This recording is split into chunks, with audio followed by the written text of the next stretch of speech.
आपने अगर सिर्फ यही देखना है कि उनके बयानिए में कितना सच है और कितना झूठ है, तो उन्हीं की वीडियोस पे उन्हीं के नीचे जाके आप कमेंट्स को देख लीजिए। जो जुर्म उसके ऊपर प्रॉबेबली जिसके ऊपर उसको सज़ा हो सकती है, जो हमें नज़र आ रहा है, वो एक तो किडनैपिंग है जिसके उसके ऊपर केस या दफात लगी हुई हैं, दूसरा सेक्सुअल असॉल्ट का है, तीसरा इंसाइटेशन का है, और चौथी या पांचवी दफ़ा जो है वो लगेगी आफ्टर जो प्रोब होना है, जो दलाइल होने हैं, अभी जो अभी होने हैं एविडेंसेस की बुनियाद पे। वो डिटेल उनके पास अगर आ गई है और वो डिटेल को मंजर आम पर ले आए हैं, तो लोग ये कह रहे हैं कि उन्होंने इसमें गलत क्या किया। आपको शायद कोई प्रॉब्लम है बाबर सलीम से? उनको शायद ये CDR रिपोर्ट पब्लिक नहीं करनी चाहिए थी। इसमें ज़हीर एंड कंपनी के जो वकील हैं साहब हैं, उन वकील साहब को इस पर तैयारी करने का मुकम्मल मौका मिल गया। वो हर हवाले से अपने दलाइल तैयार करेंगे। वो इसके अंदर तमाम जो सवालात हैं उनके ज़ाहिर ज़हन में होंगे ना, उनका रोज़ का काम है, वो इसका रिबटल वेल प्रिपेयर्ड होकर जाएंगे। सो आपने इस एविडेंस पे जरा होने से बहुत देर पहले उसकी तैयारी का मौका दे दिया। मैं इससे बेहतर एक और काम कर सकता था, मैं क्यों ना ये रिपोर्ट पकड़ता और मैं जाके मेहदी काज़मी के वकील जिब्रान नासिर को ही देता। पुलिस वाले आगे कह सकते हैं कि जी हमारा एविडेंस स्क्वॉश हो रहा है, पुलिस आगे कह सकती है हमारा एविडेंस जो है वो ब्रीच हो रहा है, सो हमें री इन्वेस्टिगेट करने की जरूरत है। आप टाइम दे रहे हैं अगले को तैयारी का। बिस्मिल्लाहिर्रहमानिर्रहीम, अस्सलाम वालेकुम। आप देख रहे हैं व्यूज़ मैटर। मैं हूं अली डार, मेरे साथ मौजूद हैं मुर्तज़ा डार। आज ईद का दूसरा दिन है। पहले तो आप सबको बहुत बहुत ईद मुबारक। आज दुआ ज़हरा केस के हवाले से 3 इंपॉर्टेंट चीज़ें हैं जिस पर हम मुर्तज़ा बात करेंगे। सबसे पहले आपसे ये जानेंगे कि बहुत सारे लोग हमसे रब्ता कर रहे हैं, हमें कॉन्टैक्ट करके ये बात कर रहे हैं कि ज़हीर की जो कंपनी है, ज़हीर एंड कंपनी, वो ख़ास किस्म का नैरेटिव लेकर चल रहे हैं और बहुत ही गलीज़ ज़ुबान इस्तेमाल कर रहे हैं। तो आप उस पर अपना जवाब दें, रिएक्शन दें कि ऐसा क्यों कर रहे हैं, इस पर बात करेंगे। दूसरा हम बात यह करेंगे कि मेहदी अली काज़मी को सुलह के लिए फोर्स किया जा रहा है, उन पर प्रेशर बिल्ड किया जा रहा है। उनका जवाब भी सामने यार, वो ये कह रहे हैं कि मैंने कोई सुलह नहीं करनी, सुलह मुमकिन नहीं है। ये क्या कहानी, अगर वो सुलह नहीं करते तो क्या बात होगी, क्या मामला होगा, उस पर बात करेंगे। और तीसरा सबसे इंपॉर्टेंट क्वेश्चन मुर्तज़ा ये कि आपके हवाले से कुछ हमने देखी क्रिटिक सामने आई है, लोग तनकीद कुछ लोगों ने की, और वो ये कह रहे हैं कि आपने बाबर सलीम के हवाले से जो बात की, आपने कहा कि शायद उनको CDR रिपोर्ट यानी कि कॉल डाटा रिकॉर्ड उनको पब्लिक नहीं करना चाहिए था, मंजर यहाँ पर अगर वो लें, इसमें क्या हर्ज है? तो सबसे पहले आप ये बताइएगा कि कुछ यूट्यूबर्स बहुत ही गलीज़ ज़ुबान इस्तेमाल कर रहे हैं, उसकी क्या वजह है? यार वो और क्या करें, मुझे बताएं, आपके पास कोई आंसर है? क्या करें वो? यानी कि सवाल ये है कि जो लीगल बैटल थी उसके ऊपर वो जो कह सकते थे उन्होंने कहा, और जिस हद तक वो जा सकते थे वो गए। फिर एथिकल और मॉरल बैटल थी, उसके अंदर वो जिस हद तक जा सकते थे उन्होंने गए। इंटरव्यूज़ दुआ ज़हरा के वो कस्टमाइज किस्म के या प्लांटेड इंटरव्यूज़ वो कर सकते थे, उन्होंने किए। आप जानते हैं, दुनिया जानती है, हमने उस पर भी उनसे सवाल किए। अब वो क्या करें? आप उनके शू में भी जाएँ ना ज़रा और जाके देखें कि भाई अब उन्होंने मंजन भी तो बेच रहे हैं ना, जिस चीज़ के लिए उन्होंने अपने सर पे इतनी गलाजत ली है, लोगों के इतने गले में उन्होंने नफरतों के हार डाले हैं, वो इसलिए डाले ना कि कोई व्यूज़ भी आएँ, कोई पैसे भी आएँ, मतलब उनका दाल दलिया चले। तो भाई अब उनके पास तो मंजन कोई नहीं है बेचने के लिए, तो वो क्या करेंगे? आप उनके भी तो शूज़ में जाके देखें। जब आप उनके शूज़ में जाते हैं ना, तो आपको नज़र आता है कि उनके पास इसके अलावा करने के लिए और बेचने के लिए कोई चीज़ नहीं है। मैं ज़ाती तौर पर वैसे चाहता हूँ और मैं कोशिश भी करता हूँ कि हम इसके ऊपर ना बात भी ना करें, इसको अंडर डिस्कशन भी ना लाएं। और ये मैं हमारे नाजरीन को भी सजेस्ट करूंगा कि आप उस जानिब या उस स्कूल ऑफ थॉट के लोगों की जानिब देखना ना छोड़ दें, और जो वो कह रहे हैं, जैसा वो कह रहे हैं और जिस सतह पे जाके वो कह रहे हैं ना, ये आप लोगों को एटलीस्ट मैं जानता हूँ कि ज़ेब नहीं देता, ना ये हमें ज़ेब देता है कि हम उनके शू में जाएं और जाके हम उनकी बात को सुनें और उसके बाद उस पर एक रिबटल दें। भाई आपको क्या ज़रूरत पड़ी है? आपने अगर सिर्फ यही देखना है कि उनके बयानिए में कितना सच है और कितना झूठ है, तो उन्हीं की वीडियोज़ पे उन्हीं के नीचे जाके आप कॉमेंट्स को देख लीजिए। अच्छा, आप हमारी वीडियोस पे जाते हैं ना, आप कमेंट्स से अंदाजा लगा लेते हैं। Comment is basically public reaction. लोग बताते हैं जी आप कितना सही काम कर रहे हैं, गलत कर रहे हैं। हमारे पे लोग तनकीद करते हैं। बहुत सख्त रिएक्शन आ रहा था, मैंने इनके देखे थे उस दिन वीडियो भी, और मैंने बाय चांस वो देखा और नीचे कमेंट्स बहुत ज़्यादा बुरे आ रहे थे।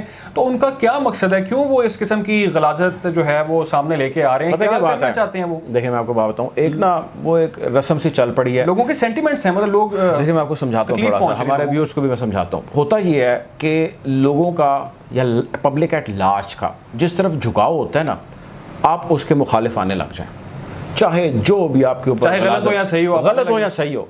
यानी कि सारी आवाम अगर कह रही है कि जी पाकिस्तान को जीतना चाहिए cricket match, let's say match हो रहा है जी पाकिस्तान इंडिया का, आप कह दें नहीं जी भारत को जीतना चाहिए, आप नोटिस होने लग जाएंगे, आपको लोग कहेंगे वो ये कोई आम बात कर रहा है, ये क्या बात हो गई, आपको क्रिटिक। इन अदर वर्ड्स आप इनडायरेक्ट जो है अपनी मार्केटिंग कर रहे हैं, इन अदर वर्ड्स आप हाईलाइट हो रहे हैं। लेकिन ये लोगों की जो स्पैन होता है ना फेम का या पैसा कमाने का, या जिसके लिए भी वो कर रहे होते हैं, वो बहुत शॉर्ट होता है, बहुत माइक्रो होता है, और वो वहीं पे एक दो करते हैं वो ऐसे पल्स के साथ, और उसके बाद ठुस होकर वो गिर जाते हैं। जो बुनियाद होती है ना, जो आपकी रूट्स होती हैं, वो हमेशा आपके साथ रहती हैं। मुश्किल होती है बैटल जब सारे एक ही बात कर रहे हैं। हमारे स्कूल ऑफ थॉट के कम से कम कोई 1,500 तो और यूट्यूबर हैं, तो अगर मुश्किल है यहाँ से इस तरह कमाई करना या व्यूज़ कमाना, तो भाई खड़े हो ना मैदान में। इसका ये मतलब क्या है कि आप हक सच का साथ छोड़ दें और जाकर उनके साथ खड़े हो जाएं। अच्छा, एक और चीज़ मैंने आपसे पूछनी थी, वो ये कि मेहदी काज़मी साहब का एक वीडियो स्टेटमेंट आया और उन्होंने कहा कि सुलह अब मुमकिन नहीं है, सुलह का कोई चांस नहीं है, आपको जेल जाना होगा, सज़ाएं भुगतनी होगी। लेकिन दूसरी तरफ मैंने भी खबर ये शेयर की थी आप लोगों के साथ कि सुलह के लिए प्रेशर डाला जा रहा है, बड़ी कोशिश की जा रही है, और कुछ खबरें अब भी आ रही हैं कि आज भी बड़ी कोशिश की गई है सुलह के लिए। तो ये क्या मामला है? अगर सुलह मेहदी काज़मी नहीं करते तो क्या होगा उनके साथ, क्या किया जाएगा? देखें, अगर आप में से किसी को ये लग रहा है कि फ़ौरी तौर पे दुआ चली जाएगी अपने वालिदैन के पास, तो मेरी अकल समझ ये कहती है, ये बात पहले मैं कह चुका हूँ कि ये फ़ौरी तौर पे नहीं होगा, इसमें टाइम लगेगा। ये बहुत सारे कानूनी हमारे पहलू हैं, स्टेप्स हैं जहाँ से हमें गुजरना पड़ता है। हमारे जज्बात इससे जुड़े हैं, हम इसके साथ खड़े हैं, और हम बतौर जर्नलिस्ट शुरू से इसके साथ खड़े हैं, और जो बयानियाँ हम लेके चल रहे हैं, हम चाहते हैं कि जल्दी हो। लेकिन जो कानूनी पेचीदगियाँ हैं ना भाई, वो दैट इज़ द प्रॉब्लम। सो पहली चीज़ तो ये कि फ़ौरी तौर पे वो जाती मैं नहीं देख रहा, it will take some time, some good time, एक चीज़। दूसरी चीज़ ये है कि हाँ, ज़हीर ज़रूर गिरफ़्तार हो सकता है, बहुत जल्द हो सकता है, उसके घर वाले भी गिरफ़्तार हो सकते हैं। अब जब गिरफ़्तारी होनी है तो ज़ाहिर किसी जुर्म में होनी है, जो जुर्म उसके ऊपर प्रॉबली जिसके ऊपर उसको सज़ा हो सकती है, जो हमें नज़र आ रहा है, वो एक तो किडनैपिंग है जिसके उसके ऊपर केस या दफ़ात लगी हुई हैं, दूसरा सेक्शुअल असॉल्ट का है, तीसरा इंसाइटेशन का है, और चौथी या पांचवी दफ़ा जो है वो लगेगी आफ्टर जो प्रोब होना है, जो दलाइल होने हैं अभी जो भी होने हैं एविडेंसेस की बुनियाद पे। सो जब आपके गिर्द इतना फंदा टाइट हो रहा है, घेरा तंग हो रहा है, और आपको नज़र आ रहा है कि जी हमारी सारी कंपनी जो है वो इस वक्त जा रही है जेल की सलाखों के पीछे और लंबे अरसे के लिए जा रही है, इसके पीछे कोई मुनज़्ज़म नेटवर्क है या नहीं है? मैं बार बार कह रहा हूँ कि इसका ताल्लुक इसकी इन्वेस्टिगेशन होने से जुड़ा है। सो उसका पहला स्टेप, यहाँ जो फोर फ्रंट पे उनके बंदे लड़ रहे हैं ज़हीर एंड कंपनी के, उनको तो अंदर जाता देख रहे हैं। जब वो अंदर जा रहे हैं तो पहले उन्होंने प्रेशर डाला, उन्होंने कहा जी आपकी बच्ची खुदकुशी कर लेगी। हाँ, अब वो खुद करे खुदकुशी, या उसके ऊपर जो है वो खुदा ना खास्ता उसके ऊपर कोई हमलावर उसको मारने की कोशिश करे और खुदकुशी का रंग दे दे। तो ये नहीं, इसका मतलब ये है कि उन्होंने मेहदी काज़मी को प्रेशराइज़ किया कि जी आप पीछे हट जाए, लेकिन वो नहीं हटे। मुर्तज़ा, इस हवाले से मैंने भी एक वीडियो की थी और मैंने उसमें ये बताया था कि एक यूट्यूबर थे, वो ये कह रहे थे कि मेहदी साहब अपनी अना को मार दें, आप सुलह कर दें, बच्चों को मुआफ़ कर दें और सेटलमेंट की तरफ आएँ। आप इतने जालिम दिल बाप ना बने, और आप अगर बच्ची आपके पास आ भी गई तो उसको ज़िंदगी भर ताने पड़ेंगे, आपको ताने पड़ेंगे, और वो सुसाइड कर सकती है। ये सारा भी तो ब्लैकमेलिंग के ज़ुमरे में आता है ना। ये फ्रॉडी हैं भाई, ऐसे बहुत सारे फ्रॉडियन यहाँ फिर रहे हैं। इनका मंजन ऐसे बिकता है कि मेहदी काज़मी के ख़िलाफ़ जाएं, और उसका जो हम इसके ऊपर मैं तफसीली वीडियो कर चुका हूँ कि मेहदी काज़मी का हम साथ दें तो क्यों ना दें। मैं चाहूँगा कि अगर हमारी इस वीडियो के ऊपर उसका लिंक आ सकता है तो हमारे व्यूअर्स उस पर क्लिक करें और क्लिक करके जाके सुने, जिस पर तमाम तफसील डिटेल में बताइए कि जी मेहदी काज़मी के साथ दें तो क्यों ना दें। ठीक है ना? तो इस पर अब दोबारा बहस करने की जरूरत नहीं है। ठीक है, मैंने एक आपकी बात मैं काट रहा हूँ, मुझे एक बड़ा ही ज़रूरी क्वेश्चन आपसे करना है। वो ये करना है क्योंकि वीडियो बहुत लंबी हो जाएगी अगर बात ज़्यादा दूर तक जाएगी फिर इस मामले के ऊपर। बाबर सलीम, जिन्होंने भी रिसेंटली कॉल रिपोर्ट जिन्होंने हासिल की है, कॉल डेटा रिपोर्ट उन्होंने हासिल की है, वो डिटेल उनके पास अगर आ गई है और वो डिटेल को मंजर आम पर ले आए हैं, तो लोग ये कह रहे हैं कि उन्होंने इसमें गलत क्या किया। आपको शायद कोई प्रॉब्लम है बाबर सलीम से? यार देखिए, मुझे उनसे क्या प्रॉब्लम होगी और क्यों होगी? मुझे उनसे ज़ाती तौर पे कोई प्रॉब्लम नहीं है, मैं उनको जानता भी नहीं, बल्कि ज़ाहिर है वो मेरे पेटी भाई हैं। मैंने उनके बारे में जो सुना है वही है कि वो जर्नलिस्ट हैं, तो हमारे लिए ज़ाहिर है वो रिस्पेक्टेबल हैं, और इसमें कोई मतलब ऐसी आर नहीं है मुझे एक्सेप्ट करने में कि ही इज़ माई पेटी भाई। तो मैंने सिर्फ अपना एक ओपिनियन दिया था इससे पहले जो हमने वीडियो की थी, और मेरा मैंने ये विद ऑल ड्यू रिस्पेक्ट मैंने कहा था ये मेरी राय है कि उनको शायद ये CDR रिपोर्ट पब्लिक नहीं करनी चाहिए थी। मेरी उनसे ना कोई रेस है, ना वैसे मेरा उनको कोई बाज़ाब्ता तारुफ है, ना उनका मुझसे होगा कोई बाज़ाब्ता तारुफ। वो कराची में है, हम किसी और सिटी के अंदर हैं। अच्छा, क्यों नहीं करनी चाहिए थी? अच्छा देखिए, मैं उसकी 2-3 वजूहात बताता हूँ और मैं चाहता हूँ ज़रा थोड़ी सी तवज्जो से सुना जाए इस बात को। पहली चीज़ तो ये कि CDR रिपोर्ट एक एविडेंस है, यानी एक सबूत है इस सारी कार्रवाई के अंदर, और ये कौन तस्लीम कर रहा है? हमारे व्यूअर्स जिनको दिखाया गया और जो दिखा रहा है, ठीक है। कोर्ट ने तो अभी तस्लीम नहीं किया, पहली बात तो ये। दूसरी बात ये है कि जब एविडेंस कोर्ट के अंदर प्रेजेंट होना है तो उस प्रेजेंट किए जाने के ऊपर जरा होनी है, बहस होनी है, दलाइल दिए जाने हैं, तैयारी करनी है। हो सकता है कि इस एविडेंस को बग़ैर किसी चीज़ के फ़ौरन मेहदी काज़मी के वकील प्रेजेंट करते या अदालत में पुलिस पेश करती तो छक्के छूट जाते ज़हीर एंड कंपनी के। लेकिन अब तो नहीं छूटेंगे छक्के, क्योंकि उसके अंदर ये आ रहा है कि जी ये टावर पे इतने बजे यहाँ पे था नंबर, ये टावर पे इतने बजे यहाँ पे था नंबर। ये नहीं कहने का मकसद ये है कि इसमें ज़हीर एंड कंपनी के जो वकील हैं साहब हैं, उन वकील साहब को इस पर तैयारी करने का मुकम्मल मौका मिल गया। वो हर हवाले से अपने दलाइल तैयार करेंगे। वो इसके अंदर तमाम जो सवालात हैं उनके ज़ाहिर ज़हन में होंगे ना, उनका रोज़ का काम है, वो इसका रिबटल वेल प्रिपेयर्ड होकर जाएंगे। सो आपने इस एविडेंस पे जरा होने से बहुत देर पहले उसकी तैयारी का मौका दे दिया। एक तो ये चीज़। दूसरी चीज़ ये है कि हमने ऐसे कई केसेस देखे हैं, रिपोर्ट भी किए हैं, जिसके अंदर अदालतें कहती हैं तफ्तीशी अफसरान को या पुलिस को कि जी आप जो है जो तफ्तीश कर रहे हैं उसको आप खुद ही लीक करी जा रहे हैं, या वो लीक हो रही है, आपका कंट्रोल ही नहीं आपकी तफ्तीश के अंदर, तो ये तो सारा टेम्पर हो गया एविडेंस। आप जाएँ दोबारा जाके तहकीकात करके आएँ, और इस मरतबा अगर ये पब्लिक हुई या मीडिया तक गई तो हमसे बुरा कोई नहीं होगा। तो इसमें क्या होता है, टाइम दोबारा लगता है। तो अगर दोबारा अदालत ये कह देती है कि जाएं दोबारा वही एक्सरसाइज करके आएँ, तो जितना जो टाइम लगेगा उस टाइम के लगने की वजह आप मुझे बता सकते हैं फिर क्या होगी। तीसरी चीज़ ये है कि भाई ऐसा भी हमने होता देखा है कि बहुत सारे, हमारा काम ऐसे ना सहाफ़ियों का, हमारे पास बहुत सारे सबूत आ जाते हैं, तो हम सहाफ़ी का काम सिर्फ उस सबूत को पब्लिक के सामने रखना नहीं होता। मिसाल देता हूँ एक कि 2016 या 17 की गालिबन बात है, लाहौर में कज़ाफ़ी स्टेडियम में मैच हो रहा था पाकिस्तान का, और कोई इंटरनेशनल टीम आई थी पाकिस्तान, मेरा ख्याल है श्रीलंका आई हुई थी दोबारा। जब आपको याद है अटैक हुआ, सब कुछ खत्म हो गया, तो इंटरनेशनल क्रिकेट की बहाली हो रही थी। अब इंटरनेशनल क्रिकेट की बहाली हो रही, मुझे याद है मैं तब नवाइबा ग्रुप का वक्त टीवी था, मैं उसके अंदर काम करता था और मेरी एक सीनियर पोजीशन थी। हमारे पास एक खबर आई और उस खबर में हुआ कि जी कज़ाफ़ी स्टेडियम के बाहर बिल्कुल जहाँ पे डेवू बस टर्मिनल है लाहौर में, वहाँ पे एक धमाका हमला हो गया। अब फ़ौरन हमारे आगे टेलीविज़न चैनल चल रहे थे, मैंने देखा कि विद इन अ सेकंड जियो ने उसको रिपोर्ट किया, और जियो विद इन फ्यू सेकंड उस खबर से निकल गया, क्योंकि उस खबर को और किसी मीडिया ने रिपोर्ट नहीं किया था। और थोड़ी देर के बाद चूंकि सोशल मीडिया पे शोर डला तो बयान ये चलाया गया डिलिबरेटली कि सिलेंडर ब्लास्ट हुआ है, जबकि वो सिलेंडर ब्लास्ट नहीं हुआ था।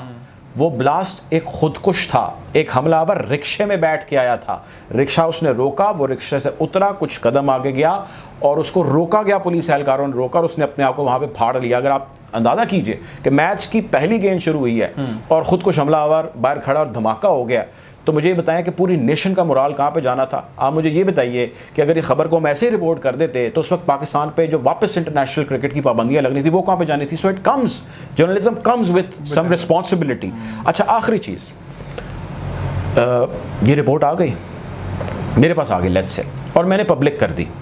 ये मुझे लगा ठीक मैंने कर दी, मैं इससे बेहतर एक और काम कर सकता था। मैं क्यों ना ये रिपोर्ट पकड़ता और मैं जाके मेहदी काज़मी के वकील जिब्रान नासिर को ये देता पब्लिक किए बगैर, और कहता कि जिब्रान भाई मेरे पास ये रिपोर्ट आ गई है, आप इसकी एक तो ट्रू कॉपी ले लें, तसल्ली कर लें कि असल रिपोर्ट है, और दूसरा ये कि मुझे लग रहा है जो मेरे ज़राए कहते हैं ये असल रिपोर्ट है, इसको आप कोर्ट के अंदर प्रेजेंट कीजिए। क्योंकि गौरतलब बात पता है क्या भाई मेरे, गौरतलब बात ये है कि अभी ये सिवाय एक यूट्यूब चैनल के या सिवाय एक साहब के कहने के अलावा वो 100 दफ़ा सच लेके आए हमारे सारा आंखों पे। भाई मुझे उनसे क्या मसला है, लेकिन कंसर्न ये है, वो भी दुआ ज़हरा के लिए एफर्ट कर रहे हैं, वो भी हमारे भाई हैं, लेकिन कंसर्न ये है या मेरी राय ये है, चले let's put it this way, कि वो अगर ये ना करते तो बहुत चीज़ें होनी थी जो दुआ ज़हरा के हक में बेहतर हो सकती थी। अच्छा, ड्यूरिंग द प्रोब, जब वो प्रोसिक्यूशन हो रही है, जब जरा हो रही है, जब बहस हो रही है, बहुत चीज़ें उसके हक में जा सकती थी, लेकिन अब उनको ज़्यादा तैयारी का मौका। अच्छा, इस हवाले से जिब्रान नासिर जो मेहदी अली काज़मी के वकील हैं, वो बहुत बार ऑन टेलीविज़न भी मना कर चुके हैं कि अभी आप इस बारे में इस तरह की बात ना किया करें। एग्जैक्टली भाई, जो लॉयर है जो मेहदी काज़मी का लॉयर है, जिसका नैरेटिव हम सारे कैरी करके चल रहे हैं, मोस्ट ऑफ अस, वो ये आके रिक्वेस्ट कर चुका है मल्टीपल टाइम और कह चुके हैं कि भाई कोई भी चीज़ इसके हवाले से आप जब तक उसकी 100% तसल्ली ना कर लें, आप रिपोर्ट ना करें। उन्होंने तो बल्कि ये भी कहा कि उस बच्ची का नाम भी ना लें, लेकिन खैर समेत हमारे वो सारे नाम ले रहे हैं क्योंकि ज़ाहिर है वो that is a public issue now. So my point is कि रिपोर्टिंग आप बिल्कुल करें यार। चीज़ें मैंने अर्ज़ किया इससे पहली वीडियो में कि मेरे पास भी कुछ चीज़ें थी, लेकिन वो मैंने डिलिबरेटली होल्ड करके रखी हैं और मुमकिन है कि वो चीज़ें इससे भी ज़्यादा अहम हो या इससे ज़्यादा सेलेबल हों, let's put it this way. लेकिन अगर मैं वो कर लूँगा तो ज़ाहिर है मैं अपनी कमाई भी कर जाऊँगा, थोड़ा नाम भी बना जाऊँगा, कोई सब्सक्राइबर भी आ जाएंगे, लेकिन वो केस के अंदर मैं डेंट डाल जाऊँगा, दानिस्ता या गैर दानिस्ता, उसका जवाब कौन देगा? It will come with a cost. देखें ना, 2-3 चीज़ें मैंने आपके सामने रखी हैं, ऐसे केसेस माजी के अंदर मौजूद हैं, अदालतें बरम हो जाती हैं, साफियों को तलब कर लेती हैं, कहती है जी आपने ये इतना सेंसिटिव केस है, आपने इस केस के ऊपर कैसे बात कर ली, आपने इसका एविडेंस जो कोर्ट के अंदर अभी सबमिट नहीं हुआ, पुलिस ने अपनी रिपोर्ट जमा करानी है, 20 तारीख उसको लास्ट दी गई है, राइट। पुलिस वाले आगे कह सकते हैं कि जी हमारा एविडेंस स्क्वॉश हो रहा है, पुलिस आगे कह सकती है हमारा एविडेंस जो है वो ब्रीच हो रहा है, सो हमें री इन्वेस्टिगेट करने की ज़रूरत है। आप टाइम दे रहे हैं अगले को तैयारी का, आप इस सब करने के बाद क्या कर रहे हैं, आप इस सब करने के बाद दोबारा री इन्वेस्टिगेशन के टाइम मुमकिन तौर पर हो, अगर मिल गया तो ऐसा हो जाता है, ऐसा भी हो जाता है। ऐसे कई केसेस हैं, कई केसेस हैं, एक नहीं कई केसेस हैं। तीसरी चीज़ ये कि आप उसके वकील को दें यार भाई, जाके जिसने अदालत के अंदर केस लड़ना है वो ज़्यादा अच्छे दलाइल के साथ तैयारी कर लेता, बजाय इसके कि मैं पब्लिक के अंदर लाऊं। तो केस पब्लिक के अंदर तो भाई मेहदी काज़मी जीत चुके हैं, मैं ये बात बार बार कह रहा हूँ, पब्लिक में मेहदी काज़मी की फतह हो गई है, पब्लिक उसको जिता चुकी है, हम भी उसके साथ हैं, हर कोई उसके साथ है मेहदी काज़मी के। सो अगर पब्लिक में ही एविडेंस लेके आना है तो इससे मतलब दूसरा ये है कि आपने पुलिस को एक्सपोज करना ना, पुलिस को एक्सपोज किया, पुलिस पे आपने प्रेशर डाला, क्या फ़ायदा हुआ उसका? वो फ़ायदा भी बताए ना मुझे, वो ऑलरेडी एक्सपोज्ड है, वो तो ऑलरेडी फ्रॉड के ऊपर बैठी हुई है, वो जो इन्वेस्टिगेशन ऑफिसर कह रहा है और जो कर रहा है हम भी उसके ऊपर शोर डाल रहे हैं भाई। ऐसी बहुत सारी चीज़ें मैंने अर्ज़ किया कि हैं जिनके ऊपर हम सामने ला सकते हैं, मजीद प्रॉब्लम नहीं कर, लेकिन उसके ना लाने का मकसद ये है कि यार उस केस के अंदर कोई मसला ना हो और जो मैटर सब जुडिस, ठीक है, सब जुडिस यानी कि वो ज़ेरे इल्तवा है, उसके ऊपर रिपोर्टिंग और खुसूसन एविडेंस के ऊपर या एम्पिरिकल एविडेंस के ऊपर रिपोर्ट तकरीबन ना होने के बराबर करनी चाहिए। ठीक है, मेरा ख्याल है बाबर सलीम के मामले के हवाले से ये मेरी राय थी भाई, और मैं चाहूंगा कि हम इसके ऊपर जो है वो दोबारा बात भी ना करें, वो हमारे भाई हैं, ठीक वजाहत की। मेरा ख्याल है मुझे तो इस मामले की समझ आ गई, आपने जो सारे पॉइंट्स दिए हैं। कोशिश करेंगे कि इस हवाले से आपको इस तरह ही अपडेट रखें। ख्याल रखें, दुआ में याद रखें। अल्लाह हाफ़िज़।